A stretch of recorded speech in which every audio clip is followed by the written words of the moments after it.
What up, what up, what up, everybody? Welcome back from Labor Day weekend. I hope everybody had the most phenomenal long weekend ever.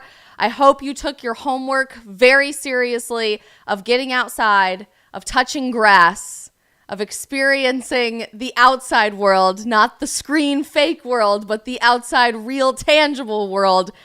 That was your homework. I don't know if you guys actually listened to doing your homework and followed the assignment. But if you did, bonus points to you. Kudos to all of you. I'm very proud of you. I'm so happy to be back. I missed you guys so much. I'll tell you what, long weekends are so weird because I feel like I'm missing something huge out of my life when we don't stream 5 days a week. So we're back. I'm glad to see all of your beautiful, bright, shining faces and beautiful names in the live chat and saying hello to us. I'm going to acknowledge up front there's something really weird going on with the Rumble servers right now. I don't know why it's not letting us actually go live. It's just like not processing the fact that we are live. So I apologize for that. Rumble, we will try to upload this as a video itself after the fact if it won't, in fact, let us stream here in just a second. But we are live on Locals if you want to join us over there, and on YouTube, on Facebook, and on Getter as well. We got a lot to talk about today, and I have a hard out because, as my mother, who is in the chat, would love for me to remind everyone, I need to get my hair done. Oh, wow, that's really embarrassing how bad of a hair day I am having. I need to get my hair done because it is too dark.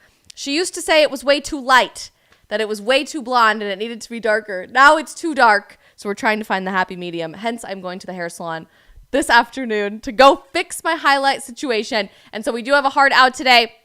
Therefore, it is going to be a bit of a shorter stream than our normal hour and a half, 2 hour goal, but we will make up for it throughout the week as well with some really awesome content coming in the next few days. Some really exciting guests coming up around the corner. Lots of fun announcements and more. I'm so glad you guys are here and can't wait to share all of it with you. Today we are talking the future of freedom of expression and free speech in the digital age, especially given that our public square today is not the street corner or the sidewalk, but really the screens and the platforms that we spend all of our time on, including the ones that we are live on right now. Some exciting, weird, upside down, happy, not so happy, all of the above developments are happening in the world of freedom of expression and free speech in the digital age, particularly as it pertains to Twitter, with Elon Musk threatening to sue the Anti Defamation League. It's a lot going on today, but we're going to be unpacking all of it and want your opinions and your thoughts throughout the entire stream in our live chat over on the side of the stream, no matter where you are watching. I'm a pretty smart gal, but I cannot yet read all of your minds. So I want to know if you are agreeing with me, disagreeing with me. If you have questions, drop all of it over in the chat throughout the stream. And as we are kicking things off today, don't forget to introduce yourself to us, especially if you are new around here. We want to make as much of a sense of community as possible in our little corner of the internet and get to know you as well as we can. So let us know who you are, where you're watching from, and if you're new, that you are new so that we can properly welcome you into the stream. We're going to say hi to some people, but before we do that, I want to give a huge shout out to our amazing friends over at Nori who are sponsoring today's episode of the stream. I'm super excited to be working with Nori. I told you guys about them a couple of days ago, most recently, and posted a video on Instagram about one of their products here pretty recently as well. They are delivering the highest quality and most accessible microbiome solutions on the market. You guys know I'm kind of a health nut. Maybe it goes back to my pre-med science days, but your gut microbiome and your gut health is the gateway to the rest of your body's health and ability to support your immune system and fight off disease and all kinds of stuff. Nori has all kinds of wonderful digestive health and gut microbiome products. They have a women's health probiotic, really focusing on women's health. They have prenatal vitamins and supplements. And my absolute favorite product that they have is their signature Stay Well product. It's kind of like emergency packets, but way better for you and way tastier, in my opinion, providing support to my immune system and my microbiome all at once. If you guys want to check them out and support their products, or most importantly, if you get sick or travel a lot, I highly, highly, highly recommend the Stay Well product from Nori to keep you healthy on the go. I drink one every single day. I just finished drinking one actually here just a second ago and could not recommend it more. Go grab your first Nori product from the link that I'm dropping right now in the chat. And don't forget to use code Isabel20. It's in the description of this video for a discount on your order if you guys want to place your first order here in the next few days. We absolutely love them.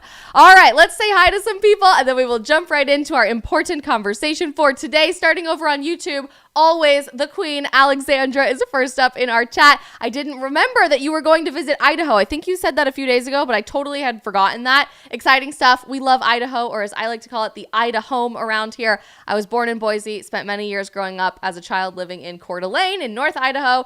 We stan Idaho around here, but don't tell anyone, okay? Because everybody is letting the secret out about how great Idaho is, that it's not all potatoes and Napoleon Dynamite, but in fact, it's pretty darn awesome. So just stop telling people that, okay? That would be highly appreciated. Marnus and Amplified Truth are watching. Hazel's here. We've got G-Fact. My mom. Hi, Mom. Glad you're here. Los Rabosa and Church are watching. We've got Dutch Canadian watching in the Netherlands. Hi, Dutch Canadian. So glad you're here. Daloon and Doomsday Library are here. You guys like the new overlay and the countdown? Yeah, I had to watch like 3 hours of YouTube videos to teach myself how to animate something in After Effects for a countdown clock, but I did it, so pat on the back to myself. We've got Uber Bad Boy and Joy Boy watching on YouTube. Glock Fanboy is here. I know Glock Fanboy you usually watch on Rumble. We're having some weird issue with the Rumble server today, so glad to see your name pop up over on here. Raymond is watching, says new today. Welcome, Raymond. So glad you're here. Follow you on Instagram, and you always have sound viewpoints.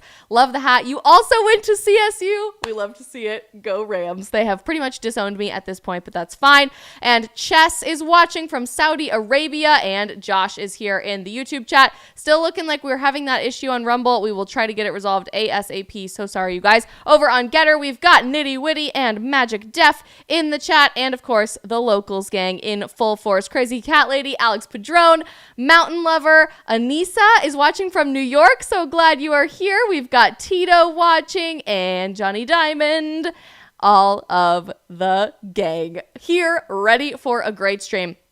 Speaking of locals, I was popping into a few other local streams throughout the day today, which I normally don't get the opportunity to do, but had some free time this morning, which was pretty awesome, and happened to pop over to our amazing friend Dave Rubin's stream this morning at 11 a.m. Eastern.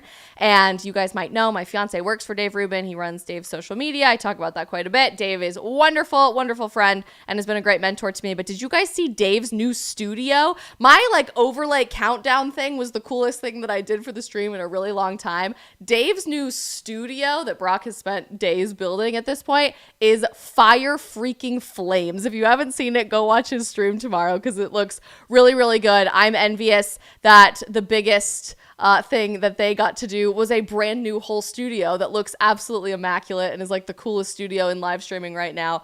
As for me, I animated a countdown clock in Adobe After Effects all by myself, and it took 3 hours. So you know what? We just make it work. We do our best. We try to up the ante wherever we can over here on our very cute, grassroots, humble little stream in the spare bedroom of my apartment. But all of that is possible thanks to you guys. So don't forget, as we are getting started today, to hit the like button on this stream. That could look like a little thumbs up or a little heart. Ring the notification bell so that you always know when we go live in the future or upload a new video, and most importantly, to help us get to the point where we could have a beautiful, amazing, high-tech, state-of-the-art studio with multiple cameras and all kinds of stuff. Hit that follow or subscribe button on whatever platform you are watching on right now. It makes a world of difference for us to continue to be able to do this full-time, which we've apparently been doing for over a year. I'm going to address that in just a second. Totally crazy that I missed that anniversary. But every time you guys hit follow or subscribe, it means the absolute world to me. So make sure you're doing that on YouTube, on Rumble, on Facebook, and on Getter. And of course, share the stream with anybody that you think might enjoy this throughout the journey as well. Okay, I want to jump right in. I have to address the elephant in the room. Johnny Diamond reminded me last week that I apparently had my 1-year streaming anniversary and completely didn't even realize it myself, which is such an Isabel thing to do, right? I don't really celebrate big giant milestones like that in my career. It kind of just comes and goes, and I had no idea that we've actually come up on 1 year of streaming every single day. If you guys are new around here and just started watching the stream today or a few weeks ago or a few months ago, it's been really cool to see this stream grow. I started this completely experimentally in September of last year, and I honestly don't remember the exact date that we started last September. Johnny, apparently you remember better than me, so you might be able to tell me exactly what day we started, but I started doing this about a year ago, every single day. And at first we were just doing this on one platform with our OG Getter gang, the streaming gang. And in March decided to expand this to all of our long form platforms. I'm hoping that we can expand this even further to Instagram and TikTok because they are starting to roll out RTMP streaming as well. But I never could have dreamed that I would be doing this completely independently, just like figuring it out as I go, not having a major media company pay for this a year later. It is absolutely insane to me what we've been able to accomplish. Obviously, our following on Instagram and TikTok to grow this community has just exploded in 2023 alone, let alone since last September. And the same can be said for our subs on YouTube, our followers on Rumble, which is slow. We're getting there, but we're building it every day. We have a locals community now, which we didn't have a year ago. So all kinds of really amazing stuff. And all of that has been thanks to you guys. Johnny, you might remember. I don't remember the exact day. So let us know if you remember the exact day. But very, very grateful for each and every one of you. Truly, none of this journey would be possible without all of your guys' help and support and active participation in the fact that this is a real live stream, right? I think part of the reason this has been such a unique and successful experiment is that there are far too many podcasts, there are far too many YouTube channels, there are far too many pre-recorded shows in the commentary space right now, but there's not enough true, authentic, non-scripted live streams where we get to interact with each other in real time, where you guys can ask questions. I don't have a teleprompter in front of me ever. I don't have a script or an outline on my computer screen ever. We just get to talk as if we were hanging out all together in the spare bedroom of my apartment, which is really, really cool. So thank you for every time you guys hit follow or sub. Thank you for every time you share this stream or an episode of the stream with somebody that you love or you think would benefit from it. And thank you for every time you guys drop stuff in the chat because that is what keeps us going and keeps this experiment continuing to grow. All right, speaking of experiments, I feel like we are in kind of a bizarre time period in American history. In particular, I think you could argue world history as well. But when it comes to living in a free country, the more and more I unpack just crazy story after crazy story after crazy story, the more I am starting to be of the opinion that we don't actually live in a free country the way our country was designed to be established. And that's a really hard reality for us to admit, particularly if we love our country, if we love the United States, if we love Western civilization, if we love democratic values, meaning like a democracy, not the Democratic Party. If we love freedom of expression, if we love freedom of religion, if we love getting to speak our mind, it's hard for us to admit that in today's 2023 America, in far more instances than not, I'm starting to see the opposite actually be true. Rather than living in a free country, we live in kind of the illusion of a free country, particularly in a post-COVID America. And I think all of us can relate to that on a really intimate level. But we are limiting ourselves because we continue to follow the mainstream narrative. We continue to be doing what we're told. We continue to not want to ask the hard questions and not want to break free. And when I say we, I don't mean you guys, obviously. You are an anomaly here on the stream, and all of us that have these conversations every day are an anomaly. But we, as in the proverbial societal we, have continued to gaslight ourselves into believing that we live in a free country when we really just don't. And perhaps the best example of that is the continued battle and back and forth tug of war of freedom of speech and freedom of expression and outright censorship of ideas that you don't like. The very basis and most foundational aspect of a quote unquote free country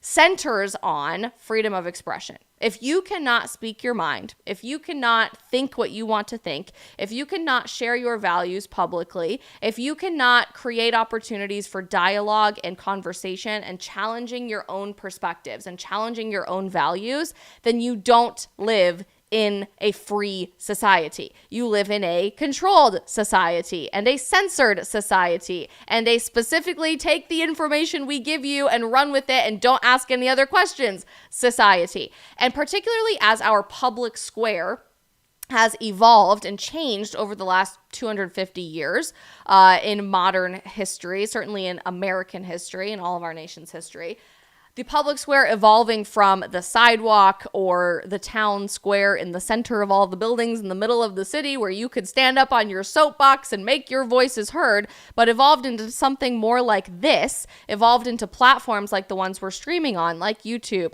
and Rumble and Facebook and Getter and Locals and Instagram and TikTok and Twitter, the more we've seen this tug of war start to favor the side of censorship rather than freedom of expression. And this has been a huge concern of mine as a creator for several years now. I started doing content creation full-time in 2019 while I was still in grad school. I had just graduated from undergrad and was working with several different nonprofits full-time at that time throughout the last few years. But I started to see a lot of that censorship come to fruition in mid-2020.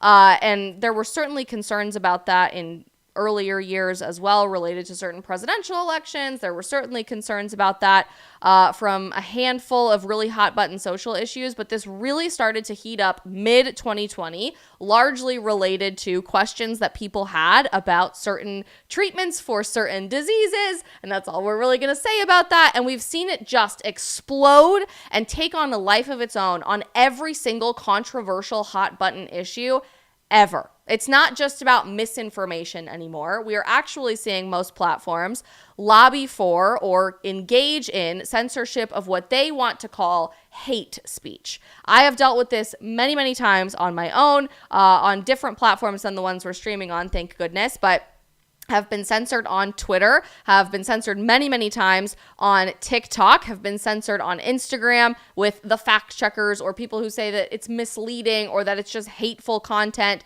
I've had my TikTok account, for one, permanently deleted, like 8 times, and somehow it always comes back from the dead, because the second you start to poke and prod and say, I don't think I violated any of your terms and conditions, they go, oh yeah, sorry, oops, here's your account back. So I call my TikTok account the Lazarus of TikTok accounts, which is pretty darn great. But nobody understands this on a more intimate perspective than creators and people like me who have been censored many, many times. And the more I see this take on a life of its own, the more concerned I am for the future of truth seeking. Alex wants us to call our Locals gang the truth seekers, and that certainly is in my Instagram bio. It's what I would like to call myself. I'm a scientist at heart. You can't blame me for wanting to seek the truth and ask the hard questions and figure out what we can prove to be real versus prove not to be real. But that process, that very essence of asking the tough questions, of investigating, of finding both sides of any issue to discover what the truth is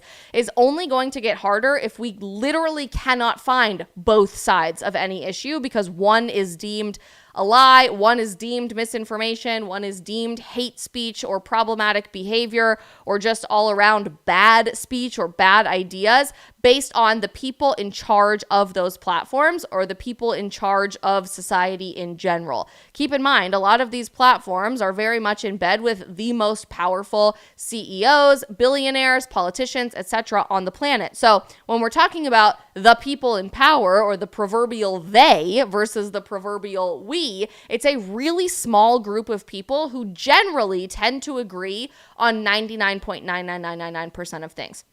The CEOs of most major social media companies and the CEOs of most major traditional media companies and the most powerful politicians and government leaders on the planet and the people who own all of the companies that you buy food at the grocery store from and the people who control the textile and clothing industry and the people who make all of the cars, they're all like best friends and they all hang out all of the time and they go to this really fancy event a couple of times a year, especially once a year at the World Economic Forum, to make sure that they all are on the same page with all of the same talking points and the same opinions and the same end goal for taking over society. So when one or two powerful people try to break free from that matrix and start asking people to start asking the right questions for themselves, to do more investigation, to seek out more information besides the little bubble that we've all created and curated for ourselves, under the illusion that it's different information, under the illusion that it's a free country, the more those people are attacked by the proverbial they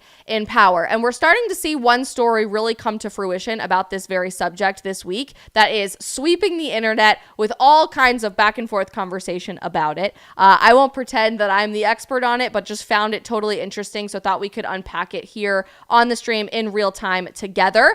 Elon Musk is making waves this week, and keep in mind, I don't agree with Elon on a lot of things. I wouldn't say that we are completely ideologically or value-based aligned, but I do have the utmost respect for him as an individual, being willing to question the other people in power, the other people he runs in the same circles with, and being willing to do what he can to protect ideas that might be bad ideas or that people might disagree with. So Elon Musk is really shaking up the news cycle this week because he is threatening to sue the Anti Defamation League. And if you guys are watching in Europe or somewhere else around the world, you might not know what the ADL is. We're going to unpack that for you guys here in just a second too. But generally speaking, the Anti Defamation League is this advocacy and civil rights group that historically has had a goal to fight against civil rights violations, to fight for freedom of speech, to fight against hateful and extremist behavior, which when it was started was a very noble effort.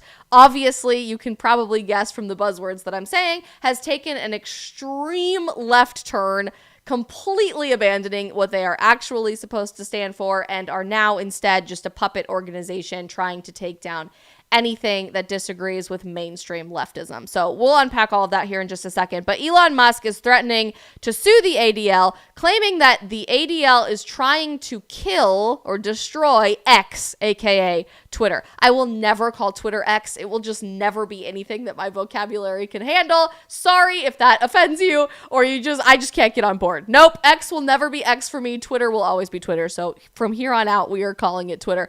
But he's basically trying to make this claim that the Anti Defamation League is specifically trying to destroy Twitter rather than any other social media platform because they stand for free speech.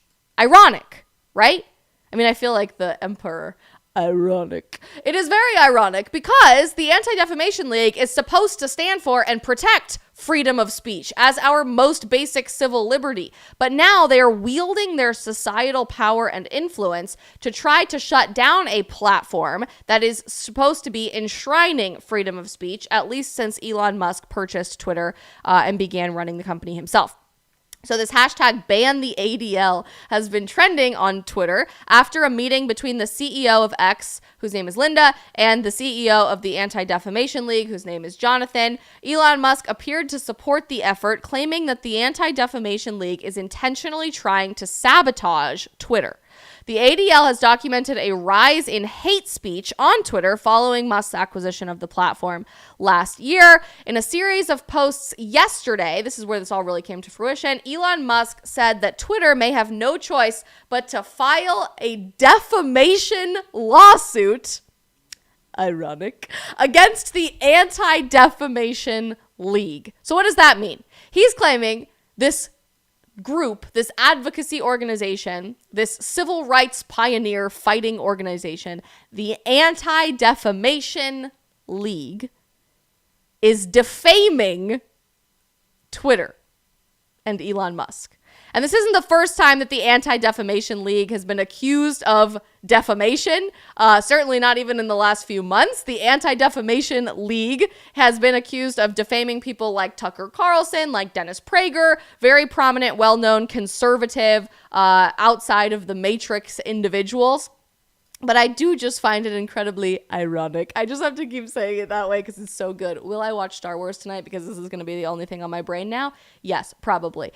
It's incredibly ironic because the Anti Defamation League is now threatening to be sued for defamation. Elon Musk purchased Twitter, if you remember, in April of last year in 2022. We're just going to keep calling it Twitter. I can never get on board with X. Directly blamed the ADL for declining U.S. advertising revenue, which is down 60% at Twitter. I don't know that it's necessarily the fault of the Anti Defamation League that advertising is down on Twitter. I think Twitter as a platform has just been dying or dead for long before Elon Musk ever bought it. That's just my personal opinion. I hate Twitter, not because of who owns it, not because of any of their particular policies, but just because I think it sucks as a platform and we could do a lot better. There are a lot more interesting platforms out there, but that's just my personal opinion. Musk claimed that the ADL is trying to kill the platform by falsely accusing him and it of being anti-Semitic. Though it's unclear how serious Musk's threat of legal actually is, I think that most is supposed to be legal action. He said if Twitter were to win a lawsuit, he would insist that the organization drop the anti portion of their name. So they would just be called the Defamation League, which is absolutely hysterical to me. To be super clear, I'm pro free speech, but against anti-Semitism of any kind. Our U.S. advertising revenue is still down 60%, primarily due to pressure on advertisers by the Anti Defamation League. Apparently, that is what advertisers are telling him and the company. So they almost succeeded in killing X/Twitter. His comments come after the ADL CEO, Joseph Greenblatt, posted on X about a meeting with the CEO of X, Linda, in which he raised the issue of hate speech on the platform. Following their meeting, the hashtag #BanTheADL began trending on X, with some users calling for the organization to be removed from the platform. Musk himself liked some of these posts. The ADL, which was founded in 1913, describes itself as the leading anti-hate organization in the world. So this is just the baseline of what this company is supposed to be doing, and has for decades fought against anti-Semitism and hate speech against other marginalized groups. The ADL has documented a rise in hate speech on Twitter since he took over the company, Elon Musk, in late 2022, calling out what it sees as failures by the platform to enforce its own content moderation policies. Interesting that they're specifically trying to call Elon and other individuals on Twitter anti-Semitic, and that is really the headline that most people are running with. It's not just about hate speech, but they are specifically calling him and the platform anti-Semitic, which is a very specific allegation that, of course, should always be treated incredibly seriously. Anti-Semitism is never acceptable, should never be tolerated, but censorship might not be the best way to deal with that. Mainly just calling those people horrible people and pieces of crap that have no idea what they're talking about seems to be a much more effective way to silence anti-Semitism, just in my opinion, and certainly in my experience.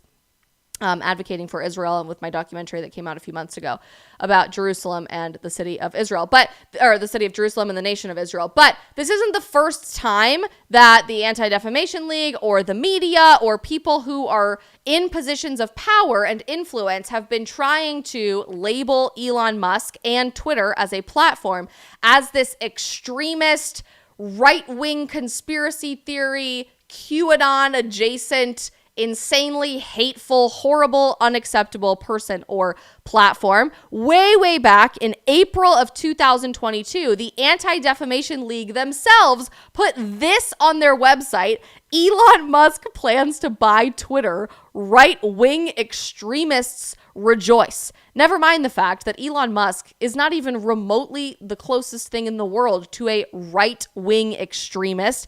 If you ask any right-winger in general if they would agree with every single thing that Elon Musk says, no. The answer is vehemently no. I personally will never disagree with everything that Elon Musk says. I have nothing but respect for him, and I'm a more independent-leaning conservative in America today. I feel really disenfranchised. But if you ask the really diehard, red-pilled, right-wing people if they love every single thing that Elon Musk stands for, the answer is absolutely not. So arguably, could you even treat this as a claim of defamation against Elon Musk and the platform?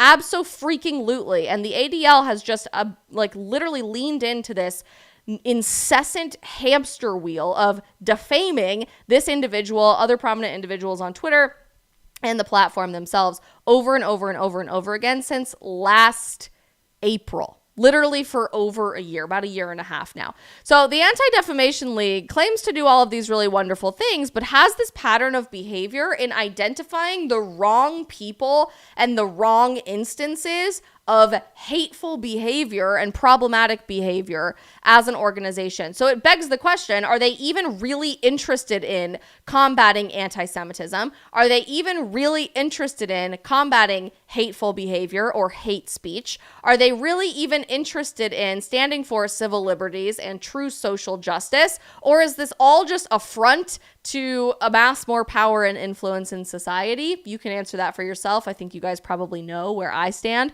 on all of that, but really fascinating questions to be asking. As I mentioned, the Anti Defamation League is this organization that was founded way back in 1913 and calls itself the leading anti-hate organization in the world. They are essentially an advocacy group and a civil rights group that's trying to stand for civil rights in many different capacities. They say that they stand for free speech. They say that they stand for civil rights and social justice, all of these different things that I find really, really fascinating. But do they really? I don't really know. They say they stand against extremism and terrorism and anti-Semitism, and that certainly does pop up on their website. But if they're labeling all of the wrong people and all of the wrong instances as anti-Semitic, instead of going after actual anti-Semitism, I have a really hard time believing the validity of their organization, or frankly, even the validity of their values and what they claim they want to do as an organization, period.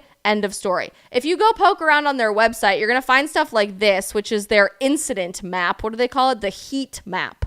I don't know what HEAT stands for. Here we go. Hate, extremism, anti-Semitism, and terrorism. If you go down on this map of America, you can hover over certain states and cities to find out where bad things are happening. For example, they say in North Dakota, there have been 29 instances of hateful behavior, 27 of those being white supremacist propaganda. One was a white supremacist event, and one was an anti-Semitic incident. But if you click on the state, you can't actually find out what is what. Like, there's no actual link here. They won't tell you what any of this propaganda or what any event actually occurred for hateful behavior at all. If you keep zooming back out, obviously you'll see bigger areas of influence, and the green is anti-Semitism, which they claim has been massively on the rise in America. I actually do believe that. I see all kinds of crazy anti-Semitic, horrible things on social media and in the American public life today. So I do believe that anti-Semitism is on the rise, but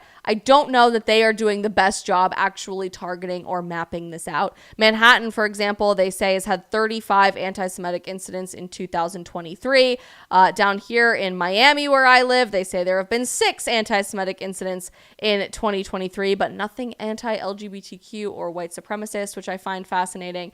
Just as a complete aside, I'm just going to say this now. Alaska's looking pretty darn good to move to every single day, you guys. I'm just closer and closer and closer every single day. But over the years, the ADL has really championed anti-Semitism and fighting anti-Semitism over and over and over again as an organization. They say that they are the leading organization and civil rights group on the face of the planet that is committed to fighting anti-Semitism and committed to standing for Jewish individuals all over the world, which is a very noble cause. And if you read their website just on the basis of what they want to put out there, it's really easy to believe that they actually are interested in doing this, right? They put this out on their website called Anti-Semitism Uncovered. They have an entire section of their website dedicated to this, about different tropes about Jewish people, about lies that have been repeated since Nazi Germany in the media, and where we can be looking for those things to be standing out against them and speaking out against them. They specifically define anti-Semitism, which I think is actually a pretty fair definition, and point out how different anti-Semitic behaviors pop up in society. They say that it typically surges in times of political or economic uncertainty and rapid social change. They give us examples throughout global and American history of anti-Semitism, obviously very much focusing on World War II and the rise of Adolf Hitler and Nazi Germany. Important work, right? If you're just scrolling through and just interested in trying to figure out what the ADL says that they stand for and says that they believe in. However, then they take things one step further in where this actually manifests in their work and in the statements that they put out as an organization. In 2017, they said that there was this massive rise of Trump-induced anti-Semitism all across the United States, which, if you know anything about Donald Trump, I don't care about what you think about him politically, if you're going to vote for him, if he's your candidate of choice. Ridiculous to even remotely insinuate that Donald Trump is anti-Semitic when parts of the Trump family are practicing Jews, when the Trump administration did more to advance peace in the Middle East between Israel and its neighboring countries and the Jewish people and other Middle Eastern societies than any other president easily in my lifetime, but arguably in modern American history. To try to insinuate that Donald Trump was inducing this massive rise of anti-Semitism in America is ridiculously off base. And amazingly, the incredible, wonderful, brilliant Dennis Prager decided to speak out against this as a Jewish man himself and say, this is just ridiculous. I cannot even believe that the Anti Defamation League said this. They put out a whole statement in June of 2017 condemning Dennis Prager, a Jewish outspoken American man, for saying that the Anti Defamation League was wrong about anti-Semitism. Here's what they had to say. Our concerns about anti-Semitism in America are real and based on fact. Dennis Prager, in making his claim of hysteria, ignores the data and chooses to mischaracterize our statements. We made clear that the American public at large was not becoming more anti-Semitic. We also made it clear that we did not believe that President Donald Trump himself was anti-Semitic. Sure, but you say that he's inducing anti-Semitism? Really? And the average reader of your blog / press releases isn't supposed to rationally infer that you honestly think Donald Trump is anti-Semitic? I mean, come on. That's just ridiculous. What we did say was that anti-Semitic incidents such as harassment, vandalism, and physical assaults were dramatically increasing. Statistics which Dennis Prager conveniently omits. We also said that President Trump's rhetoric during the campaign was a factor in this phenomenon, and we stand by that. His comments about Muslims, Latinos, the disabled, and women have given license to some hate-filled individuals and groups to now act upon them. Because sure, if somebody says something mean, that automatically gives license to a bad person, maybe even a violent criminal, to act upon somebody else's mean statements. I don't think that's A, how the law works, but B, how human psychology works at just the most basic level. Not surprisingly, among them were anti-Semites who now feel emboldened to express their anti-Semitism, blah, blah, blah, blah, blah. They say that Dennis Prager, one of the most popular, outspoken defenders of Judaism, a Jew himself, is diminishing the real concerns about anti-Semitism in America. So are they really interested in combating anti-Semitism? I have a really hard time believing that that's actually true. They've been really honing in specifically on Twitter lately, and major content creators and people with shows on Twitter as of late, claiming that Twitter is failing to police anti-Semitism and hate speech on their platform appropriately. In May of this year, the Anti Defamation League put out on their website that they think Twitter's content moderation is missing the mark and that they are failing to take down hate speech or really angry, mean comments of harassment, online hate, etc.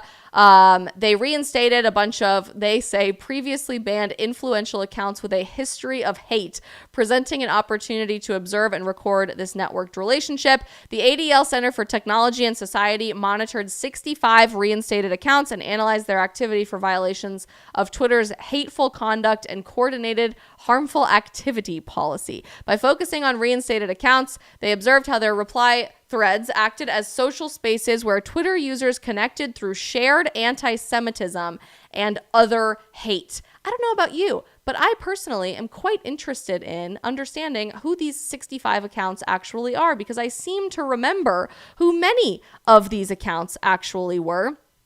I'm scrolling through on here. Some of these are very legitimate anti-Semitic accounts, and I totally would agree with that. But some of them are just so far beyond the pale. Like, it actually blows my mind. Mike Lindell, love him or hate him, this man is not this evil, horrible, radical extremist calling for the death of other people. He's just not. He's a guy selling pillows, for the love of God. I mean, can we just start to take this a little bit seriously at this point? Project Veritas. Oh no. Oh no, so much hateful, racist behavior on Twitter ever since they put Project Veritas back on the platform. They call them a news outlet whose cleverly and misleadingly edited expose videos have helped spread a range of false narratives. Conspiracy theorists applauded the return, and the account continues to actively share misinformation about COVID, LGBTQ plus individuals, etc. I'm sorry. Have you guys ever watched a Project Veritas video? Ever? No. They're not even remotely edited. They're incredibly raw footage. So what an unbelievably ridiculous claim. They only name a few here on their list of 65, but if you remember, when all of those accounts were being banned and Elon was considering buying Twitter as a platform inherently at the outset of the conversation, I found this so unbelievably interesting that my friends, many of my friends, had been kicked off of, sorry, one second, you guys, had been kicked off of Twitter. There we go. Had to ban some people. I don't have a moderator quite yet. You guys know it is just me. It's a good time when you're a team of one. Sorry about that.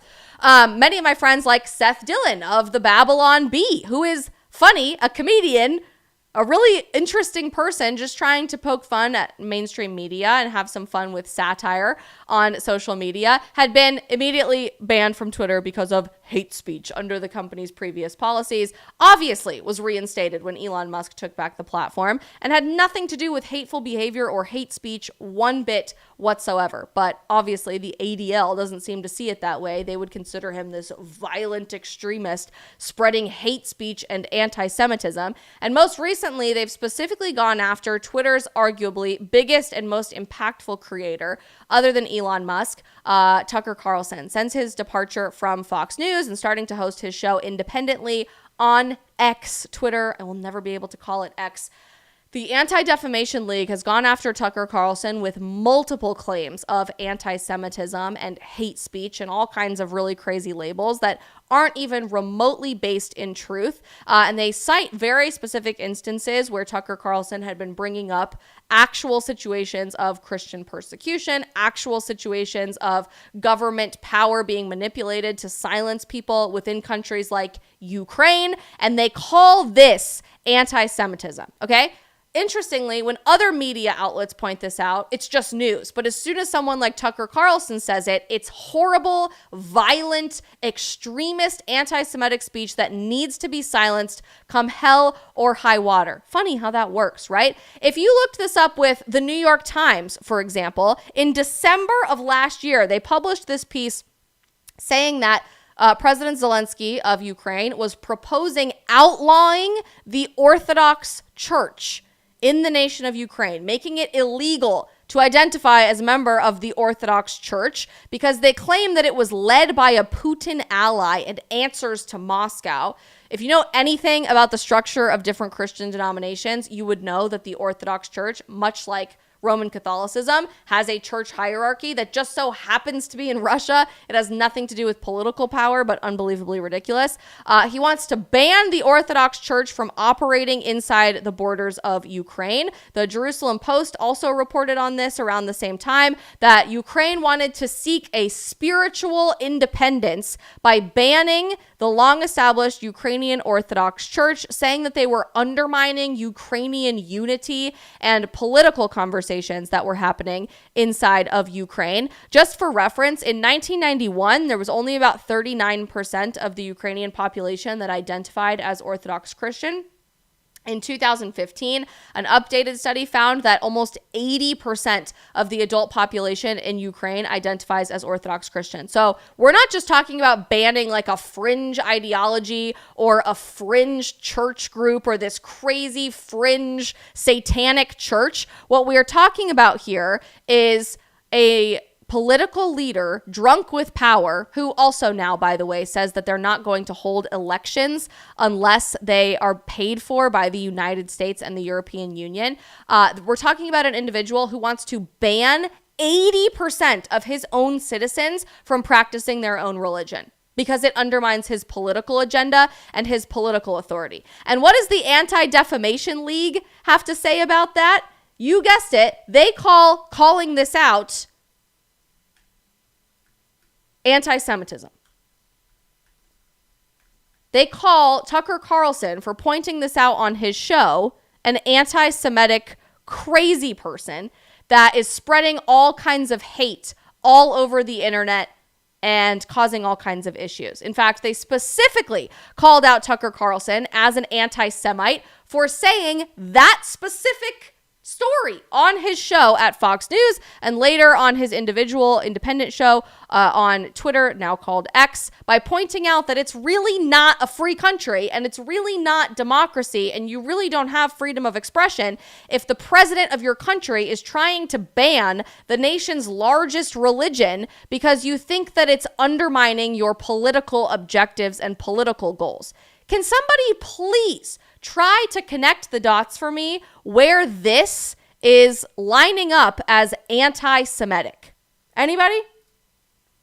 Can anybody try to connect those dots for me? Because it is unbelievably ridiculous. I mean, nitty witty, you're right. The reason that they come up with this is because Zelensky is Jewish. So they accuse any people who are critical of his political leadership style and his policies being anti-Semitic, which is just ridiculous. It doesn't line up one bit whatsoever. But has been one of the reasons that the Anti Defamation League is going after Twitter so hard for this violent, extremist, crazy content that allegedly exists on social media, and most specifically, allegedly exists on Twitter. But where I want this conversation to really land in our last few minutes before I have to go jump in the car and run over to my appointment this afternoon is this. Even if Twitter and every other major platform had this overwhelming, disgusting amount of hateful speech and hateful behavior and evil, mean, racist things said on their platform, even if that was the truth, which, by the way, does exist. It does happen. Those posts are real. They're not as widespread as these organizations like the, what I'm now going to call Defamation League, says that they are.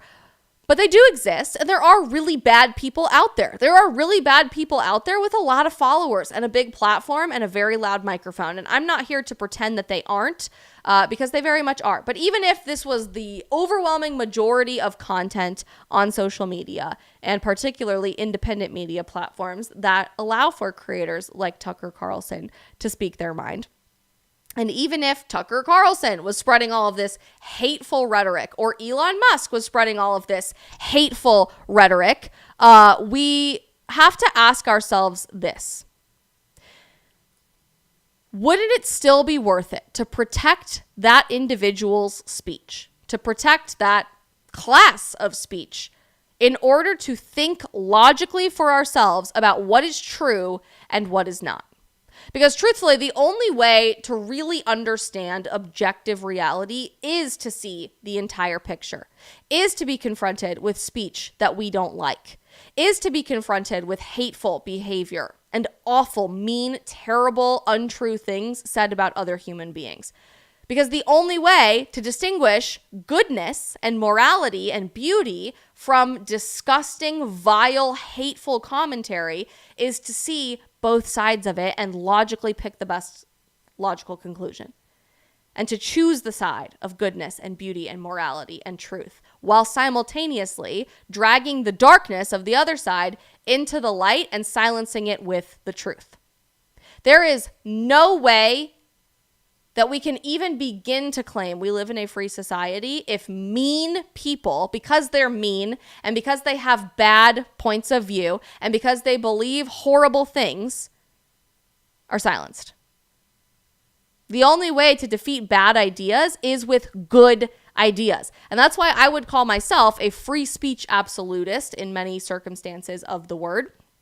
That hate speech, in my opinion, will always be free speech. Mainly because what I think is hateful speech towards me or towards any one of you might be different from how you would interpret hate speech in your own life and from your own perspective and own point of view. If we don't protect the ideas that we don't like, even the ideas that we vehemently despise and cannot stand, we cannot even begin to make the argument that we live in a free society. And sure, our public square is not a sidewalk or a street corner anymore. It's not even a newspaper or a magazine anymore. It happens here, which makes this entire conversation so complicated and in the weeds of how we legally protect freedom of expression in the 21st century, in the 2020s, and in the rise of even more technology that continues to further the digital age. If our public square exists on Twitter or exists on YouTube and Facebook and Instagram and TikTok, even if it's governed and moderated by private companies, it has never been more important for us to continue fighting for freedom of speech and freedom of expression. How we handle the legal question of that, meaning that these are private companies, they're not run by the government, although they're in bed with the government, is a bigger question. And I think we have a long way to go before we have any sort of concrete answer for any of this moving forward. It's obviously why the Supreme Court is starting to take many different cases about online censorship, about Section 230 of the Telecommunications Act, about how we moderate speech online or are forced to publish it and forced to deal with it and defeat bad speech with better speech and good ideas? These questions will have a long time before we truly seek answers to them and have an opportunity to answer them as a society. But at the most basic level, if you don't like what someone has to say online, on Twitter, in your classroom, in your family, around the Thanksgiving dinner table, or anywhere else, speak up, confront it, ask questions about it, defeat bad speech with good speech, defeat bad ideas with better ideas. Stop creating this hollow shell of protection around yourself to avoid perspectives that make you uncomfortable, to avoid challenging your own values, because you are going to be a worse person because of it. The more we shelter each other, our kids, our families, our friends, our communities, our schools, etc., from ideas that might make them uncomfortable, the more we shelter ourselves from ideas that might make us uncomfortable, the worse we are going to be prepared for when we confront those ideas in real life. There's a really hard truth situated in all of this that the Anti Defamation League just doesn't really seem to want to pay attention to. There will always be racism in our world. There will always be sexism in our world. There will always be classism in our world. There will always be horrible, rude, terrible people, even criminals, who will violently take out their horrible, mean, terrible ideas on you to the point that your own safety or life is jeopardized in the process in our world. We do not live in utopia. We don't live in heaven.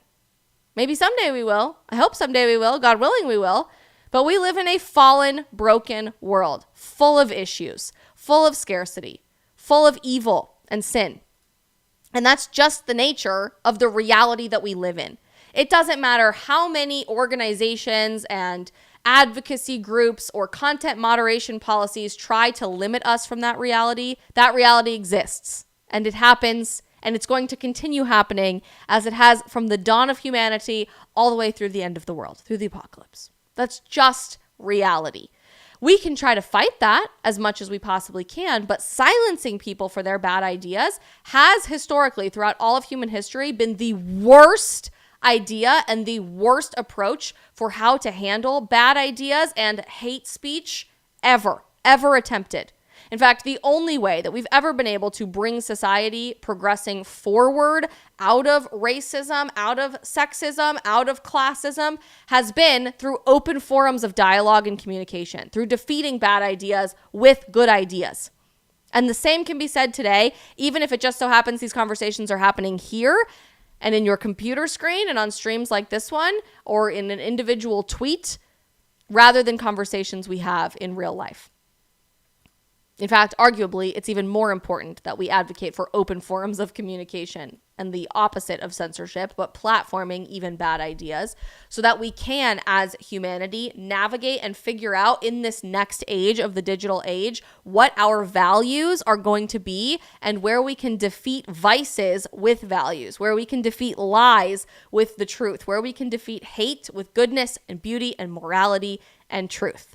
In no way, shape, or form do I think that Elon Musk or Tucker Carlson or any of these people are legitimate anti-Semites. And I hope that they do sue the Anti Defamation League for defamation. I think that is the greatest, most ironic, incredible thing to happen in the legal world in the 21st century. And it absolutely needs to happen because groups like the Anti Defamation League or the Southern Poverty Law Center or all of these advocacy groups fighting for civil rights, claiming that everybody who disagrees with their point of view is somehow this evil, racist, anti-Semitic, sexist bigot.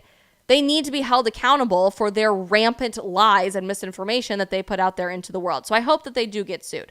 But even if Elon Musk or Tucker Carlson or any of the other people that I've mentioned today were racists or anti-Semites or just bad people, which they aren't, but even if they were, they still deserve the opportunity to make their values known, to speak their mind. Because if we can't protect that most basic civil right, what we have first in our First Amendment in America for a reason, then we cannot even begin to make the argument that we live in a free society. And maybe we don't. I see more and more compelling evidence to the contrary every single day over bodily autonomy. And you guys know what I mean by that. Not the obvious. Over speaking our mind on social media, over our ability to achieve an education that's free from bias and indoctrination, over the food that we eat and having the ability to grow our own food, which they're now threatening to legally take away from us. Maybe we don't live in a free society anymore. And I see more and more evidence to the contrary with every single passing day. But I still want to fight for one. I still want to make sure that to my dying breath, I advocate for freedom as our world continues to try to take that away.